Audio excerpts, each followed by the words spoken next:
Molti di voi avranno sentito parlare di Paganini, il grande violinista italiano dell'Ottocento. Le sue composizioni e le sue storiche esibizioni influenzarono Schumann, Liszt, Brahms e persino Rachmaninoff, che ancora nel 1934 scriveva le sue variazioni su un tema di Paganini.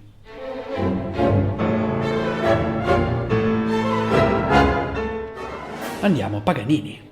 Il violinista che secondo la leggenda fece un patto con il diavolo. So che lo conoscete. In effetti, tra i commenti che ricevo più spesso c'è: potresti portare un video su Paganini? Oppure: quando un video su Paganini? E anche: so che un giorno farai un video su Niccolò Paganini. Beh, mio caro Milo, credo che quel giorno sia arrivato. Bentornati su Musica Antica for Dummies.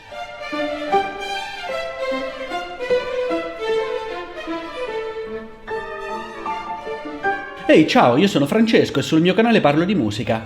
Classica, antica, moderna, tutta la musica. Ti invito a iscriverti al canale per restare aggiornato su tutti i nuovi video e se vuoi supportarmi abbonandoti al canale avrai accesso al mio corso di teoria musicale e solfeggio da zero a Bach. Un corso che ti guiderà attraverso 10 livelli progressivi, come il livello Remora o il livello Golden Retriever e infine ti condurrà al livello più alto, il livello Bach. Sì, è subito dopo Golden Retriever. Oggi parliamo di Niccolò Paganini. La prima cosa da sapere su Paganini è che era un fottuto mostro. Paganini aveva quelle che in gergo medico specialistico si definiscono manone. Infatti era probabilmente affetto dalla sindrome di Marfan. Andiamo un po' a vedere di cosa si tratta. Ah, ok, fibrillina 1, ok, cromosoma 15, forme fruste. Beh sì, in pratica hai le manone. Le mani di Paganini erano così degne di nota che qualcuno dopo la sua morte credette opportuno farne un calco di gesso. Wow, questo sì che è un fermacarte. Questa caratteristica fisica di Paganini, unita alla pratica continua e estenuante a cui si sottoponeva, spiega i virtuosismi inarrivabili contenuti nelle sue composizioni che lo resero famoso in tutta Europa. Composizioni come i suoi Capricci, 24 brani per violino pubblicati nei ruggenti anni 20 dell'Ottocento, che avranno un impatto incredibile sulla storia della musica, anche perché il violinista per anni, infaticabilmente, si esibì in tutto il continente, riscuotendo un grande successo. Paganini ostenta la sua tecnica in questo Capriccio numero 5?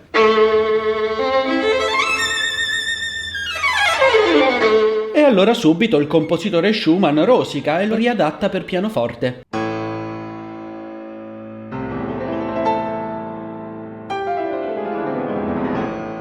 Paganini droppa il finale del suo concerto per violino numero 2, la campanella.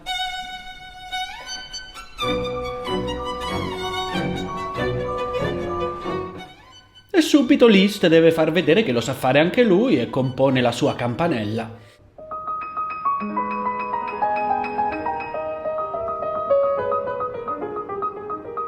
La tecnica di Paganini era terrificante. Ma anche lui non era da meno. Oltre alle manone, non aveva i denti. Li aveva persi tutti per una cura con il mercurio. La bocca gli era rientrata. Era pallidissimo, gli occhi sporgevano dalle orbite perché era stato reso incredibilmente scarno dalla sifilide. Certo, aveva avuto anche la sifilide. Proprio queste caratteristiche fisiche avevano dato adito alla leggenda di Paganini, il violinista che aveva fatto un patto con il diavolo. Meglio conosciuto come Satana o il demonio, nella mitologia cristiana è un essere malevolo talvolta rappresentato con le corna o come il fidanzato di Saddam Hussein. Ah, basta con le chiacchiere, diamoci da fare! Ricordi quando eri appena arrivato? Parlavamo e basta tutta la notte, sino al sorgere del sole. E cosa chiese Paganini al demonio? Gli chiese di riavere i denti? No, gli chiese una tecnica sopraffina al violino. Paganini alimentava questa leggenda. Il suo capriccio numero 13 era soprannominato la risata del diavolo.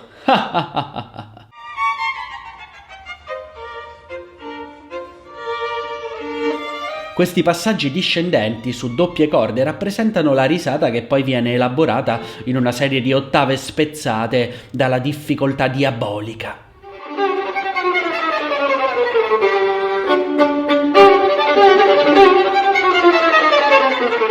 Paganini aveva raggiunto questo livello virtuosistico passando tante ore a studiare, anche e soprattutto durante le sue lunghe convalescenze. Eh sì, perché una cosa che non vi ho detto su Paganini è che era la persona più sfigata del mondo. Le malattie che aveva avuto Paganini. Paganini era di salute cagionevole e proprio questo l'aveva reso un grande musicista. Paganini aveva avuto nell'ordine 1. Il morbillo, ma non un morbillo normale, una complicanza nota come encefalite morbillosa, che lo portò a un passo dalla morte. 2. La polmonite, durante la quale chiuso in casa studiava anche 10 ore al giorno. Wow, forse erano i vicini che gliela tiravano. 3. La tubercolosi, con contorno di necrosi all'osso mascellare. Wow, Paganini, perché non provi un po' di acqua e limone al mattino? Puoi fare un po' di jogging ogni tanto, mangiare delle verdure. Paganini in realtà alimentava le leggende sul suo conto. Pensate che usava incidere tutte le corde del violino e spezzarle una ad una durante le sue travolgenti esibizioni. Ne lasciava sana solo una, quella di Sol, e spesso concludeva il concerto proprio su questa. La Fantasia Mosè MS-23 di Paganini, per esempio, è un brano tutto suonato sulla corda di Sol, il che lo rende molto difficile per i violinisti.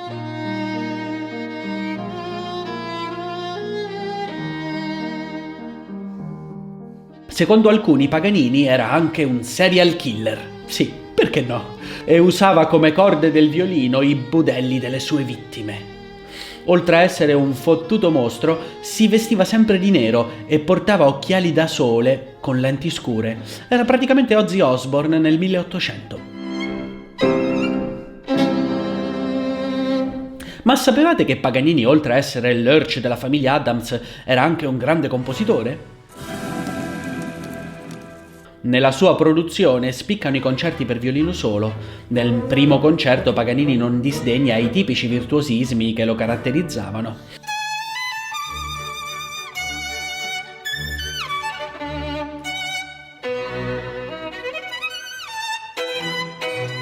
Ma poi passa a sonorità calde, romantiche, avvolgenti e melodiose.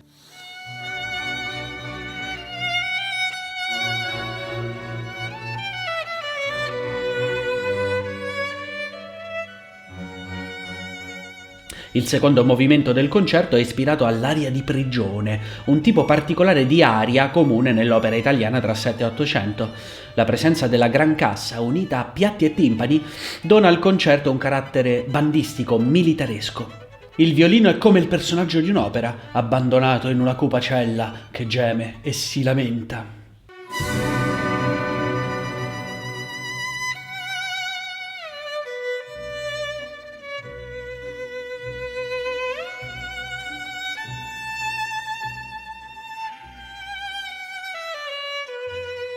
Il terzo movimento ha un carattere vivace e popolare.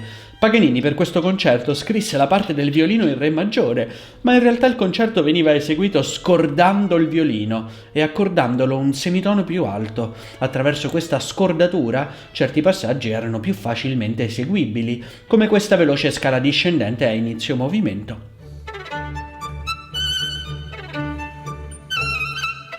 Anche Paganini aveva i suoi trucchetti. E oltre ad avere i suoi trucchetti vendeva anche delle caramelle che avevano il suo nome. Le vendeva anche ai concerti, durante i concerti.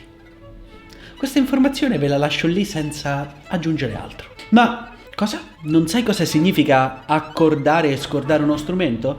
Beh, ti può venire in aiuto il mio corso di solfeggio e teoria musicale da zero a Bach. Ne avete mai sentito parlare per caso? 10 lezioni disponibili solo per gli abbonati del canale e pieni di battute divertentissime. Soprattutto l'episodio battute, ma anche gli altri. Ecco un piccolo estratto dall'episodio dedicato alla mano guidoniana. Guido d'Arezzo, una sera, nella sua celletta, pensò: che cos'è che mi viene sempre in aiuto nelle mie solitarie notti conventuali? La mia mano destra. Potrai usarla per aiutare i cantori a imparare le note musicali. E fu così che inventò la mano guidoniana, questo curioso come faccio a essere così divertente? Avrò forse fatto un patto con il diavolo? Il diavolo! Bene, cosa abbiamo imparato oggi? Abbiamo imparato che Paganini era praticamente lo Yngwie Malmsteen del 1800. Insomma, era un fottuto mostro. Non solo allo strumento, ma anche nella vita. Bene, io vi saluto. Alla prossima. Ciao ciao.